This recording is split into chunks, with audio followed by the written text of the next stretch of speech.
Rubiola, rubiola congénita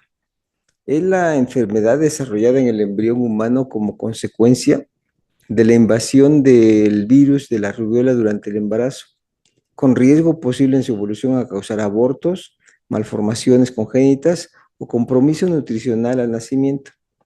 En la mujer gestante suele presentarse con molestias muy leves y sin complicaciones, llegando a notar que cerca del 20 al 50% prácticamente no manifiesta ningún dato relacionado. La infección adquirida en el primer trimestre del embarazo puede provocar una gran variedad de malformaciones orgánicas en el embrión, que se conocen básicamente como síndrome de rubiola congénita y de una manera más característica incluye sordera, cataratas, malformaciones cardíacas y también de tipo neurológica. En ocasiones estas malformaciones en etapas tempranas son incompatibles con la vida y constituyen una causa de aborto espontáneo o de muerte fetal durante el embarazo. La rubiola es una enfermedad de distribución mundial con mayor incidencia en la población infantil, que permite considerar que cerca del 90% de la población adulta ya se ha expuesto al virus y ha desarrollado sus anticuerpos.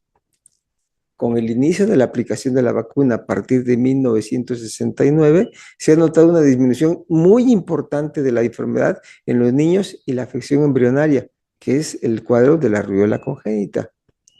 Actualmente su existencia en los países desarrollados se establece en 2 casos por cada 100.000 nacimientos, mientras que en los países en desarrollo se presentan hasta en 2 casos por cada 1.000 nacimientos, que se duplica en temporadas de epidemia, pero en poblaciones marginadas llega a reportarse hasta 14 casos por 1.000 nacimientos. Los reportes recientes de la Organización Mundial de la Salud señalan que a nivel mundial, en forma anual, se presentan más de 100.000 casos, aún sin considerar los casos que no se reportan de una forma oficial y otros por no ser identificados como tal, por lo que la verdadera incidencia se llega a desconocer. Cuando el virus se encuentra circulando en la sangre de la madre, tiene oportunidad de pasar a la placenta, donde destruye y mata las células de su tejido y de las células que cubren los vasos sanguíneos que se dirigen también al producto.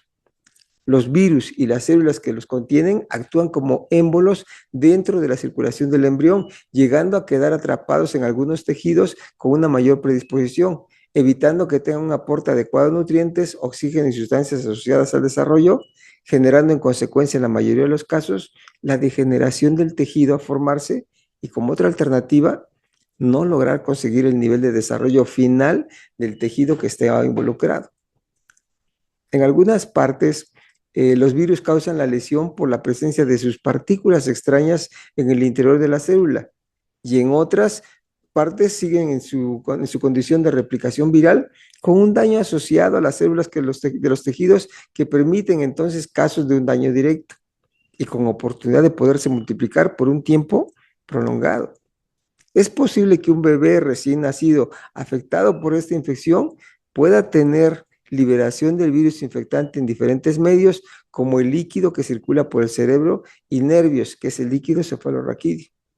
secreciones nasales, faringias y también en la orina, logrando ser una posible fuente de infección. Cuidado, hasta por un año en especial. Los lactantes gravemente enfermos y con alto riesgo de poderse contaminar a otros niños internados en la misma área donde se encuentran ellos internados. Aunque la infección suele darse en cualquier momento del embarazo, el resultado de la infección fetal es dependiente del momento específico de la gestación. Si la infección ocurre en las primeras 12 semanas del embarazo, la infección se produce en el 90% de los casos, con desarrollo de forma secundaria de malformaciones congénitas en el 100% de todos los afectados.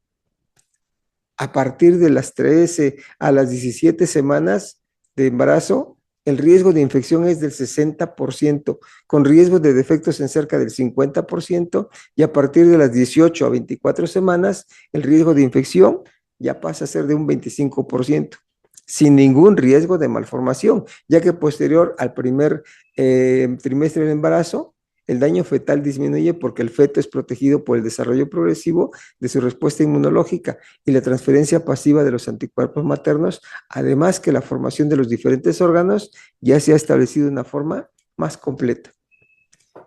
La formación de las defensas, que son los anticuerpos que el feto sigue produciendo posterior al nacimiento, se emplea para poder confirmar la enfermedad, al notar en el estudio comparativo su incremento que contrasta con la parte materna también enviada, que disminuye.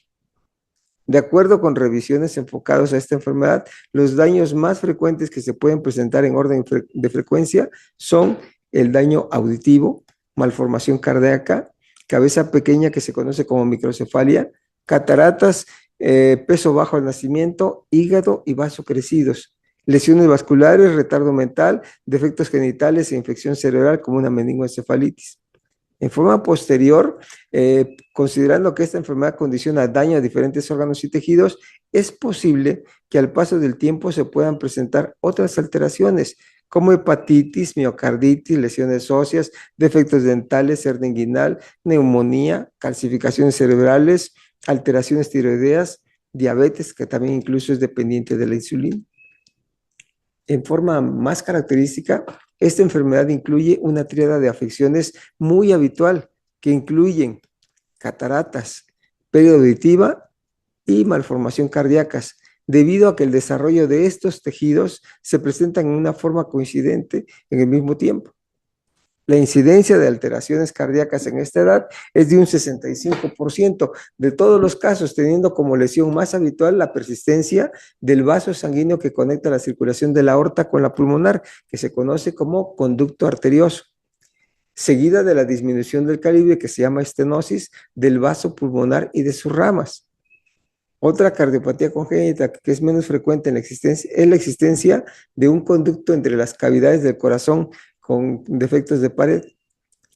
Las otras variantes que se pueden presentar se asocian al momento del desarrollo cardíaco y la afección de tipo viral. De las alteraciones oculares, la lesión más común presente es el desarrollo de cataratas unilaterales de origen central a nivel nuclear, pero otras alteraciones incluyen ojo chico, que es la microftalmia, lesión de la retina, desviación de los globos oculares o de la motilidad ocular, por estrabismo y nistagmus que se puede llegar a presentar. La pérdida de la audición es progresiva y a partir del nacimiento y se debe a la lesión que causa el virus al alojarse en la parte del oído medio, en especial en las células del caracol. El daño cerebral solamente se produce después de una infección por rubiola en las primeras 16 semanas del embarazo, causando retraso mental de mínimo a severo, con afección a las extremidades inferiores, que mantienen unidas en su parte superior con espasticidad muscular, una diplegia. Otras alteraciones pueden ser microcefalia, déficit circulatorio, isquemia cerebral y por persistencia del virus en el tejido cerebral también se va a presentar inflamación de sus cubiertas, que es la meningoencefalitis. La deficiencia en el desarrollo físico manifestado en peso y talla bajos al nacimiento se debe a la forma como el virus afecta a la división celular de los tejidos, disminuyendo o frenando la reproducción celular. También considera la afectación placentaria para no poder ofrecer un aporte nutricional favorable durante el embarazo como otro factor a considerar en el desarrollo físico del feto. La forma de manifestarse al nacimiento es muy variada, de acuerdo con la cantidad de tejidos o de órganos afectados por el virus y su duración que haya tenido. Las condiciones son de suma gravedad cuando hay varios órganos afectados al momento del nacimiento, por lo que el riesgo de mortalidad se incrementa y es mucho mayor, a diferencia de aquellos que solo tienen pocos tejidos afectados que no se hacen notorios al nacimiento, por tanto pueden ser considerados como sanos, pero sus manifestaciones posteriores van a determinar su enfermedad, que es específica. Tomando en cuenta que algunas mujeres no han desarrollado anticuerpos, o sea, las defensas específicos para la rubiola, sea por no vacunarse, no tener contacto con la enfermedad durante la primera infancia o por alguna razón tener respuesta inmune afectada, es posible de cursar durante su embarazo con rubiola congénita con estas consecuencias, ante lo cual la forma de prevenirla es con aplicación de la vacuna en etapa de adolescente o máximo 3 meses previos a su embarazo para evitar el riesgo de esta enfermedad. Bien, si el tema les ha llamado la atención y quieren compartirlo con más familiares o amigos, háganlo enviando este enlace a través de sus redes sociales, invitándolos a que se suscriban a nuestro canal de video en YouTube, Pediatría Levas, si tienen interés en seguir este tipo de publicaciones. Solo me resta agradecer su atención que nos han dado en esta ocasión, esperando contar con su interés para nuestro próximo tema. Hasta luego. Muchas gracias.